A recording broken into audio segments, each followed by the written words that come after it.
Bismillah, Assalamualaikum warahmatullahi wabarakatuh. Alhamdulillah, salatu wassalamu ala rasulillah wa ala alihi wa sahbihi ajmain amma ba'd. Apa kabar anak-anakku sekalian kelas 9? Semoga kita semua selalu senantiasa diberikan kesehatan oleh Allah subhanahu wa ta'ala, amin. Pada pertemuan ini kita masuk dalam pembahasan bab yang kedua. Dan di pembahasan pada bab yang kedua ini, pada pertemuan pertama kita akan membahas tentang pengertian dan bentuk perubahan sosial budaya. Sebelum materi ini kita bahas, silakan siapkan alat tulis yang kalian butuhkan untuk mencatat hal-hal yang penting dalam pembahasan kali ini. Pada bab yang kedua ini nanti kita akan membahas tentang perubahan sosial budaya, kemudian globalisasi. Dalam globalisasi ini ada globalisasi di bidang budaya, komunikasi, ekonomi, iptek, dan transportasi. Kemudian dalam globalisasi juga kita akan membahas tentang dampak positif dan dampak negatifnya. Kemudian terakhir kita akan membahas tentang bagaimana upaya menghadapi globalisasi tersebut.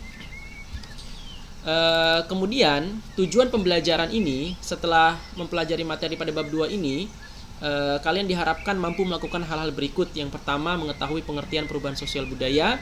Yang kedua, kalian mampu menjelaskan bentuk-bentuk perubahan sosial budaya. Yang ketiga, kalian mampu memahami aspek globalisasi di berbagai bidang kehidupan. Yang keempat, kalian mampu menganalisis dampak globalisasi dalam kehidupan bangsa Indonesia, baik dampak positif maupun dampak negatif. Kemudian yang kelima, kalian mampu mendeskripsikan upaya menghadapi globalisasi.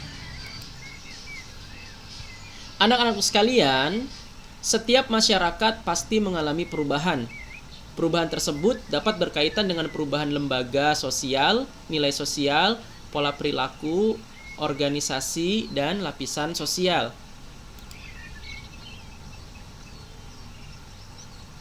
Kemudian apakah yang dimaksud dengan perubahan sosial budaya?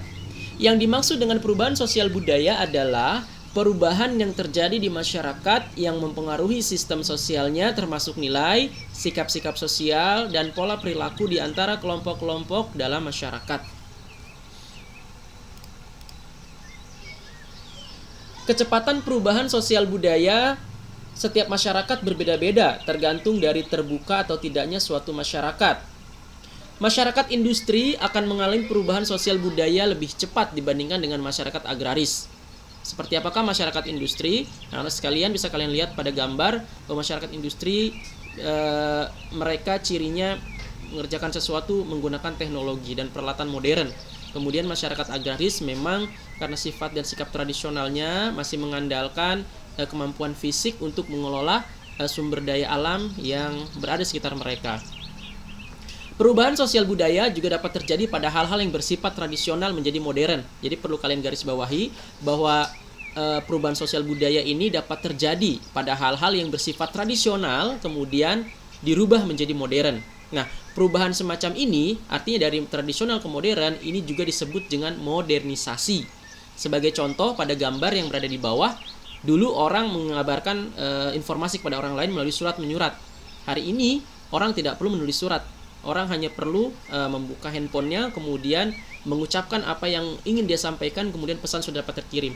Termasuk dalam mengirim barang atau orang menggunakan tenaga binatang dahulu yang dapat begitu lama ya dapat sampai. Kemudian hari ini orang menggunakan mobil. Ini yang disebut dengan perubahan dari tradisional menjadi modern. Dan orang banyak menikmati perubahan ini karena memang modernisasi membuat kehidupan masyarakat menjadi semakin mudah, ya. Kemudian apakah pengertian dari modernisasi? Modernisasi adalah usaha untuk hidup sesuai dengan zaman, ya. Jika dulu orang menggunakan sepeda, maka untuk mengikuti perkembangan zaman, ya orang harus menggunakan apa yang sedang digemari orang sekarang, gitu kan? Orang menyampaikan informasi dengan menggunakan alat dan media yang sangat terbatas pada waktu itu. Sekarang kalau ingin disebut dengan orang yang modern, maka dia harus mengikuti perkembangan zaman apa yang sekarang sedang dinikmati oleh orang, ya. Modernisasi juga mencakup sistem nilai, cara berpikir, berperasaan, dan bertindak serta teknologi yang sesuai dengan kondisi zaman sekarang. Usaha untuk hidup sesuai dengan zaman atau modernisasi yang dilakukan oleh suatu masyarakat di suatu negara biasanya akan diikuti oleh negara lain, teman-teman. Artinya kalau suatu negara maju karena dia sangat modern, biasanya diikuti oleh negara lain. Nah, lambat laun semua negara akan mengikuti dan mencontoh negara yang sudah maju tadi. Maka terjadilah perubahan secara global atau menyeluruh. Ini yang disebut dengan globalisasi. Sehingga globalisasi dapat kita artikan sebagai terbentuknya sistem organisasi dan komunikasi antar masyarakat di seluruh dunia untuk mengikuti sistem dan kaidah yang sama secara cepat. Ini yang disebut dengan globalisasi. Bentuk-bentuk perubahan sosial nanti bisa kita lihat pada skema berikut, ya.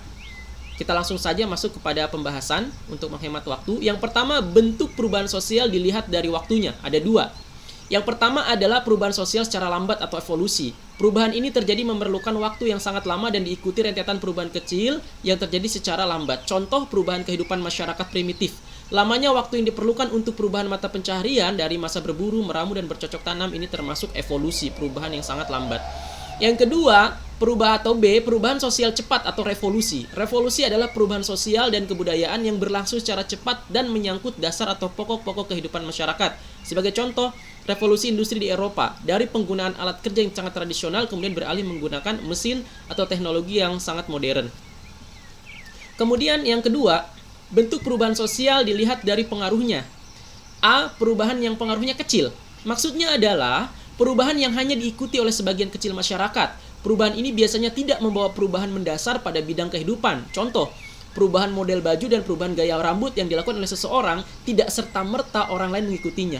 Misalnya di sini contoh anak muda. Tentu orang tua tidak menggunakan model potongan rambut seperti anak muda ya teman-teman.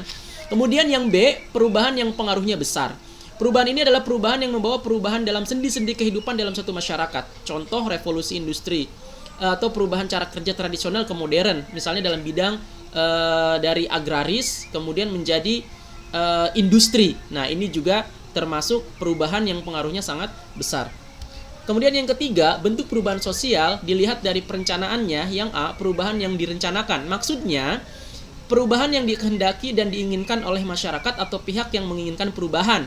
Nah, dalam kondisi ini, maka orang biasanya senang dengan adanya perubahan. Kenapa? Karena semua hal yang ingin dirubah itu sudah melakukan proses perencanaan.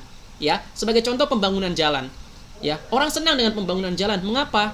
Karena sudah direncanakan apa yang akan dihubungkan, dua wilayah mana, terus kemudian manfaatnya apa. Oh, ternyata bisa menghemat waktu dalam sebuah perjalanan karena adanya pembangunan tersebut. Ya, siapa yang merencanakan? Ya, bisa pemerintah, masyarakat atau tokoh masyarakat. Yang B, perubahan yang tidak direncanakan. Nah, perubahan yang tidak direncanakan inilah yang kadang menimbulkan konflik anak-anak dan masyarakat. Ya, perubahan ini adalah perubahan yang terjadi di luar jangkauan pengawasan masyarakat. Sebagai contoh, penggunaan traktor dalam teknologi pertanian ini merupakan sebuah perubahan yang direncanakan. Senang orang dengan adanya teknologi untuk menggarap sawah menggunakan mesin yang dinamakan dengan traktor, teman-teman. Namun tahu nggak dampak negatifnya sebenarnya yang ditimbulkan? Salah satunya adalah bahwa banyak buruh tani kemudian yang kehilangan pekerjaan karena tenaganya telah digantikan oleh mesin. Karena biasanya dulu orang ketika menggarap sawah, anak-anak dia mengajak tetangga-tetangga yang lain untuk gotong royong. Sekarang ketika itu tidak digantikan ya oleh mesin, maka ya salah satu dampak negatifnya juga adalah selain banyaknya pengangguran, akhirnya kemudian yang kedua adalah nilai semangat gotong royong pun semakin memudar karena orang menganggap bahwa saya bisa melakukan ini sendiri, begitu ya. Nah, inilah pembahasan singkat yang bisa Bapak sampaikan pada pertemuan kali ini, anak-anak. Jangan lupa dicatat, kemudian dipahami dengan baik. Nanti kita akan lanjutkan pada materi berikutnya ya untuk melanjutkan materi. Subhanakallahumma wabihamdika asyhadu an la ilaha illa anta astaghfiruka wa atubu ilaik. Assalamualaikum warahmatullahi wabarakatuh.